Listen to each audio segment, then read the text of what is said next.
Bonsoir à tous. Dans l'actualité de ce jeudi 16 septembre, une sculpture aux boises en direction du Grand Palais à Paris. C'est plutôt rare. Ce Christ de l'église de Mussy a été repéré lors de l'exposition du Beau 16e l'an dernier.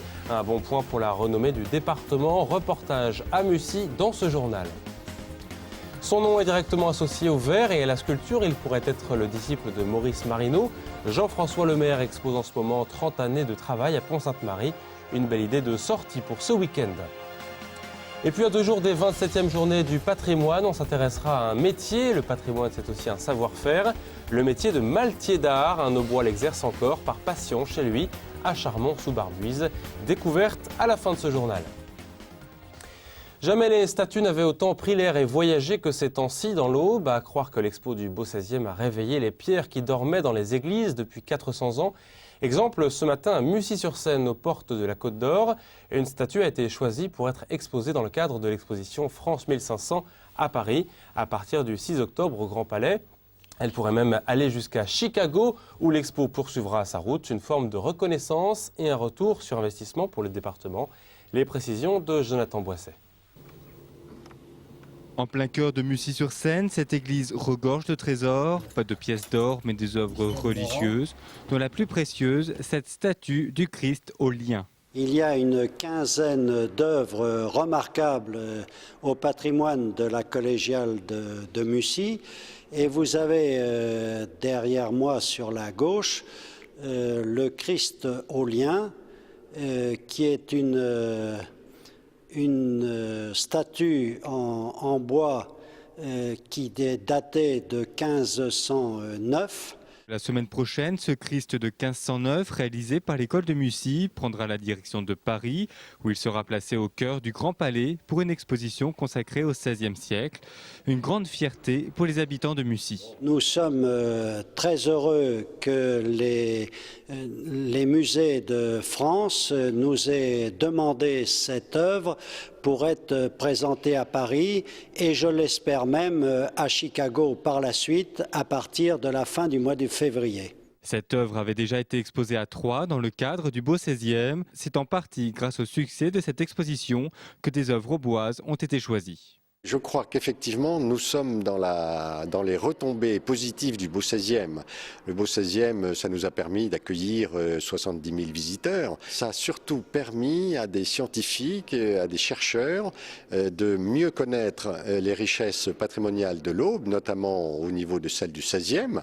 Et donc, c'est bien parce qu'il y a eu cette exposition qui a mis en valeur les œuvres que le Christ de Mussy, comme les vitraux d'Herville-Châtel, comme la Vierge de Bayel, vont pouvoir être exposés effectivement au niveau national et au niveau international à Chicago, je l'espère. 4 œuvres religieuses auboises qui seront donc présentes pour l'exposition 1500 à Paris et peut-être même à Chicago. Dans le cadre du Beau 16e, d'autres œuvres de Mussy avaient été restaurées par le Conseil général. L'église vient d'entrer dans sa deuxième tranche de travaux de restauration. D'autres trésors seront donc à découvrir d'ici 12 ans.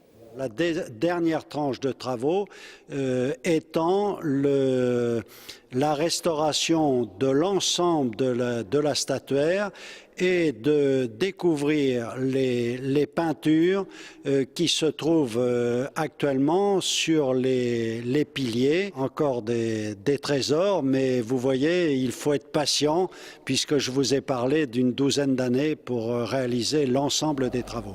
En attendant, vous pourrez découvrir ce Christ au lien pour les Journées du patrimoine avec une conférence samedi qui lui sera consacrée.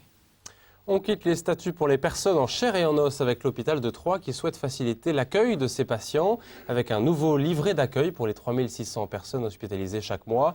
Un guide qui présente des informations pratiques sur le séjour hospitalier, les services proposés et les équipements dont dispose la structure, mais aussi les formalités administratives à accomplir. Une démarche centrée sur la qualité. Le patient pourra même donner son avis sur le séjour. Alain David est le directeur de l'hôpital. Il explique cette nouveauté à Damien Ardois.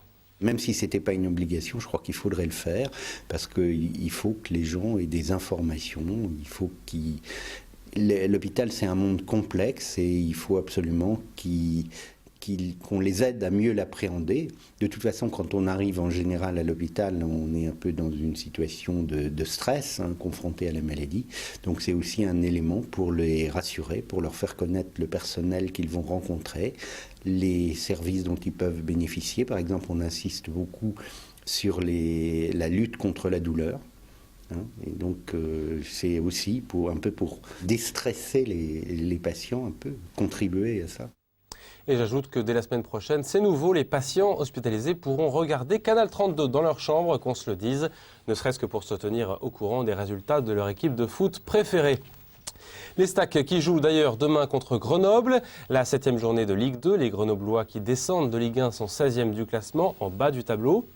Mais les Troyens 7e sortent d'une défaite contre Tours. Ce sera donc bien une bataille de mental, d'autant qu'il y a 2 ans, Grenoble l'avait emporté largement sur son terrain.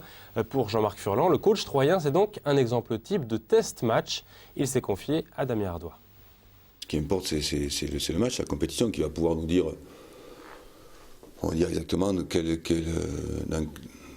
état d'esprit justement on est, comment on a rebondi sur le plan mental, athlétique, après cette défaite à domicile.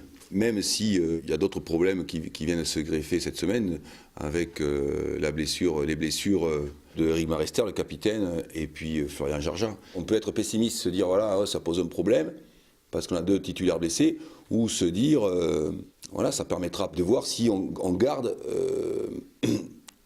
une culture du résultat en changeant les joueurs. C'est ce qui m'importe. Si on fait un résultat en changeant les joueurs, bon, on peut avoir des ambitions différentes. Et pour pallier l'absence de Marester et Jarja, justement, Jean-Marc Furlan devrait faire confiance à Djibril Sidibé et Mathieu Saunier. Coup d'envoi du match demain à 20h en Isère au Stade des Alpes. Résultat et compte rendu, bien sûr, lundi dans le JT Sport de Canal 32 à 19h. À Pont-Sainte-Marie, une exposition complète de l'artiste verrier Jean-François Lemaire est à voir en ce moment. Une sorte d'intégrale à l'Artothèque intitulée 50 ans, 30 ans de sculpture, 20 ans d'exposition. Ce sculpteur au bois y présente les œuvres qui ont jalonné ces 30 années de création. Un parcours riche avec toujours cette interrogation sur la personne humaine au centre de son œuvre. Annabelle Millet l'a rencontré dans son atelier.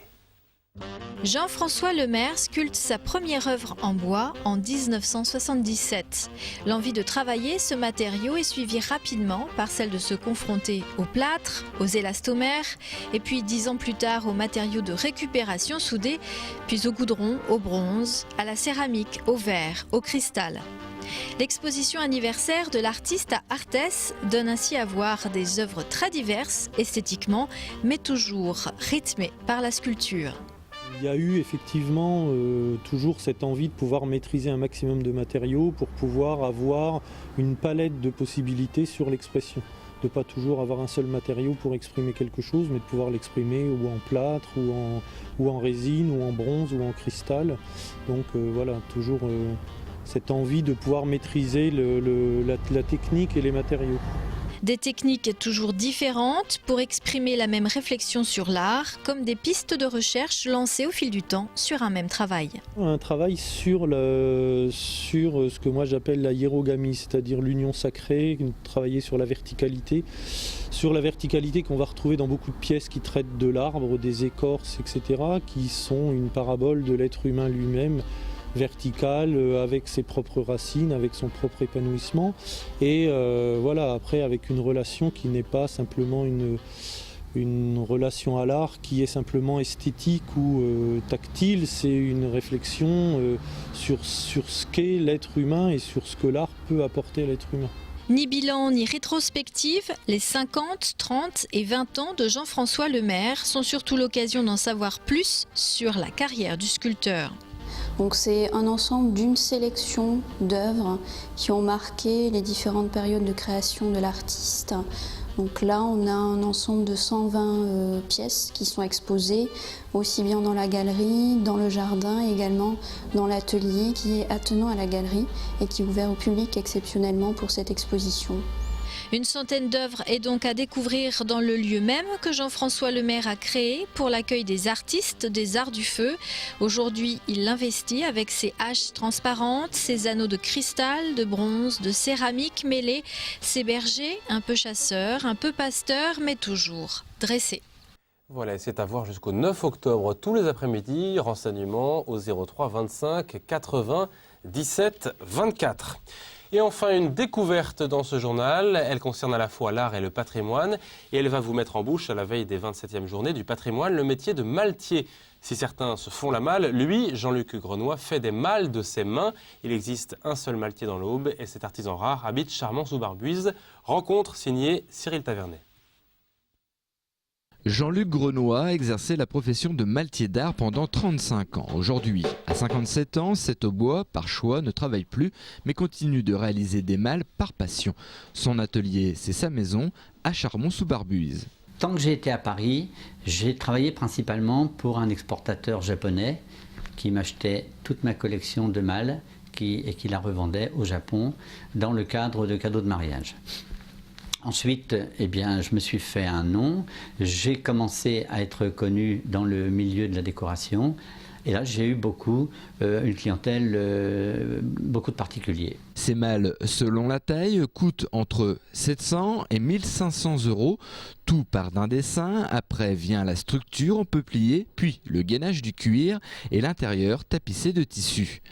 Une centaine d'heures de travail pour cet autodidacte qui a réalisé ses premières ceintures de cuir à 12 ans. Alors là, je suis en train de faire un avant-trou avec une alène sur ma ceinture de cuir. La ceinture, c'est la pièce qui encercle la malle pour lui donner un petit peu de solidité quand les malles voyageaient jadis. Et étant donné que ce modèle est un modèle qu'on appelle médiéval, il est orné de petits clous